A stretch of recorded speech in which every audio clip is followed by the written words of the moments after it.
Halo guys, assalamualaikum warahmatullahi wabarakatuh.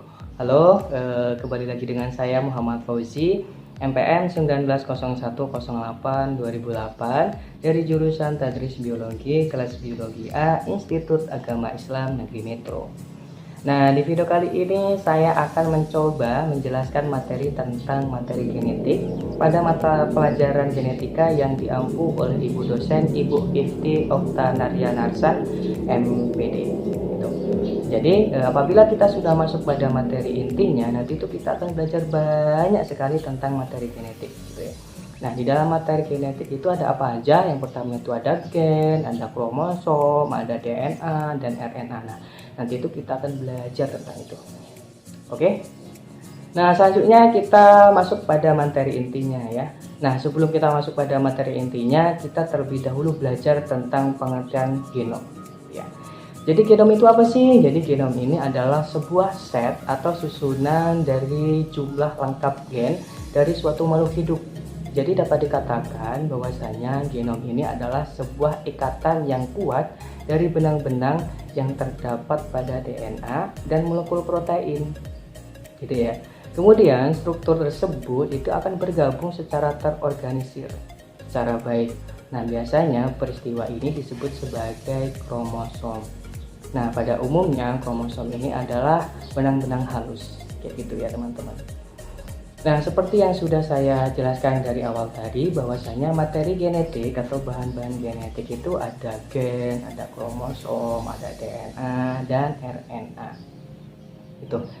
Nah, apabila kalian ini orang awam itu yang belum pernah belajar biologi, pasti akan bertanya-tanya, di otak kalian ini akan bertanya-tanya atau berpikir, apa sih perbedaan DNA dan RNA gitu. Jadi teman-teman, di sini perbedaan DNA dan RNA ini memiliki ciri khas masing-masing. Untuk yang pertama, ciri khas dari RNA.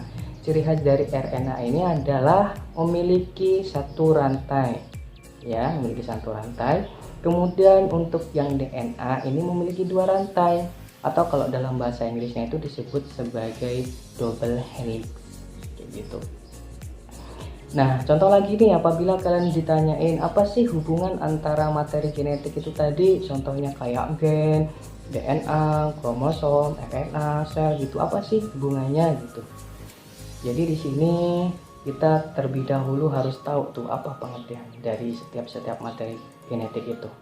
Untuk yang pertama, nah, definisi dari gen. Gen ini adalah kode-kode atau huruf-huruf yang ada di dalam DNA. Jadi, gen ini adanya di dalam DNA, sehingga DNA ini tergantung banyak gen. Jadi, gen ini merupakan faktor keturunan yang terletak pada lokus kromosom. Lokus kromosom ini apa sih? Jadi, lokus kromosom ini adalah relung terkecil yang terdapat dalam kromosom. Kayak gitu. Terus kemudian kalau ditanya ini, bagaimana sih terbentuknya kromosom? Jadi, terbentuknya kromosom ini apabila DNA ini dipadatkan, nanti akan berubah menjadi kromatin.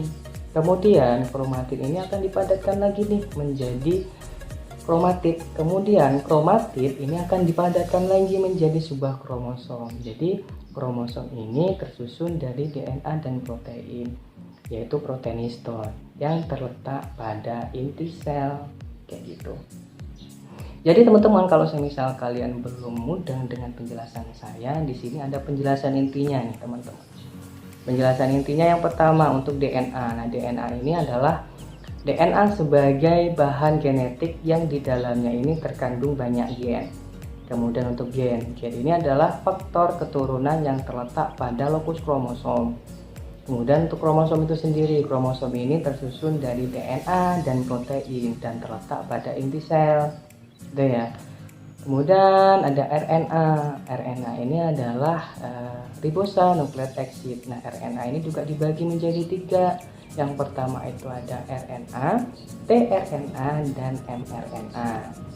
Nah, selanjutnya kita masuk pada DNA. DNA itu apa sih? Jadi DNA ini adalah dua rantai polinukleotida yang saling berikatan. Jadi apa sih yang dimaksud dengan polinukleotida itu? Jadi polinukleotida ini adalah kumpulan dari banyak nukleotida. Contohnya itu seperti DNA atau RNA yang tersusun dari subunit yang disebut sebagai nukleotida. Yang masing-masing nukleotida ini tersusun atas. Yang pertama ada gula pentosa atau disebut sebagai deoksiribosa. Terus yang kedua itu ada basa nitrogen. Kemudian yang terakhir itu ada asam fosfat. Kayak gitu. Kemudian nih, deoksiribosa ini contohnya seperti apa? Contohnya itu seperti glukosa. Kemudian untuk yang basa nitrogen ini memiliki 4 macam basa nitrogen. Yang pertama adenin, ini biasanya itu disingkat dengan A besar. Kemudian ada timin, disingkat dengan T besar. Kemudian ada guanin, disingkat dengan G besar. Kemudian yang terakhir itu ada sitosin, disingkat dengan C besar. Gitu ya teman-teman. Nah, jika diibaratkan molekul DNA ini adalah buku resep, ya. Kemudian gen ini adalah satu lembaran buku resep, dan nukleotida adalah satu huruf dari setiap lembarannya. Ibaratnya itu seperti itu. Nah, selanjutnya kita masuk pada kromosom. Seperti yang sudah saya jelaskan tadi, bahwasanya kromosom adalah sebuah benang-benang kecil kayak gitu yang terletak pada inti sel. Setiap kromosom ini mengandung rantai DNA. Potongan DNA yang pendek itu disebut sebagai gen. Gen inilah yang membawa sifat kromosom. Gitu ya. Kemudian di sini juga ada bagian-bagian kromosom ya teman-teman. Ada lengan panjang, ada sentromer, ada lengan pendek, kemudian ada kromatid. Nah, ngomong-ngomong tentang kromatid nih teman-teman. Pada dasarnya pengertian dari kromatin itu tuh berbeda-beda ya teman-teman. Nah, kita masuk pada pengertiannya saja nih. Apa sih pengertian dari kromatin gitu? Untuk yang kromatid ini adalah benang kromatin yang memadat menjadi lengan, itu kromatid ya. Kemudian yang kromatin itu apa? Jadi kromatin ini adalah lipatan-lipatan selenoid yang tersusun menjadi benang. Kayak gitu. Nah, berdasarkan jumlah sentromernya, kromosom ini dibagi menjadi 4. Yang pertama ada monosentrik. Monosentrik ini yaitu memiliki satu buah sentromer. Kemudian ada disentrik. Disentrik ini memiliki 2 buah sentromer. Yang ketiga itu ada polisentrik, memiliki banyak sentromer. Kemudian ada asentrik, tidak memiliki atau tidak mempunyai sentromer, teman-teman. Nah, kemudian ada jenis kromosom. Nah, kemudian ada jenis kromosom. Nah, jenis kromosom ini ada 2, yaitu autosom dan genosom. Autosom itu apa? Jadi autosom ini adalah kromosom yang menentukan sifat-sifat sel tubuh. Jumlah sel tubuh ini memiliki 2 set kromosom dengan 1 set kromosom.